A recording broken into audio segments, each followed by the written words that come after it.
ఏ మాట పలికేను యేసయ్యా, నీ పుట్టుక కష్టం తెలుసుకొని గుండెల దుఃఖం నిండిపోగా, గుండె గొంతుక పెనుగులాడగా. నిజంగా ఆయన తలుచుకున్నప్పుడు గుండెల్లోంచి దుఃఖం బయటికి రావాలి.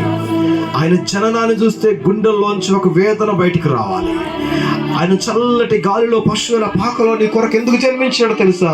నువ్వు మరణిస్తే అగ్నిగుండకు నీ ఆత్మ పోద్దని. అందుకే రక్షకుడైన దేవుడు తన ప్రాణం ఇవ్వటం కొరకు పరలోకాన్ని వదిలిపెట్టి పశువుల పాకలో పసి బాలుడిగా చిన్నగా జన్మించాడు.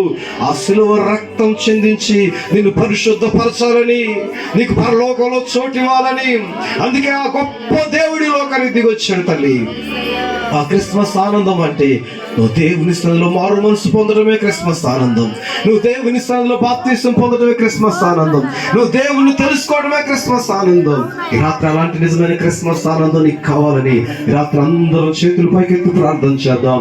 వి హావ్ టు వర్షిప్ గాడ్. మన దేవుని సన్నిధిలో క్రిస్మస్ అనగా ఆరాధన చేయటం. ఈ రాత్రి నువ్వు ఆరాధన చేసి బిడ్డగా మార్చబడాలి.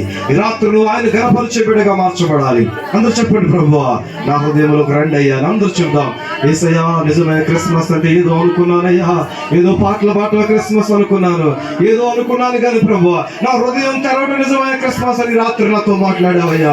అయ్యా నేను సాగిలపై నమస్కారం చేయడం క్రిస్మస్ అని మాట్లాడావయ్యా. నేను ఆరాధన చేయడమే నిజమైన క్రిస్మస్ అని మాట్లాడావయ్యా. నేను నక్షత్రాన్ని వెంబడించడమే నిజమైన క్రిస్మస్ అని మాట్లాడావు ప్రభువా. ఈ రాత్రి నీ కొరకు నమ్మకంగా బ్రతికే కృప దయచేయండి అని చెప్పి అందరం ప్రార్థన చేసుకుందాం. త్వరగా చిన్న ప్రార్థన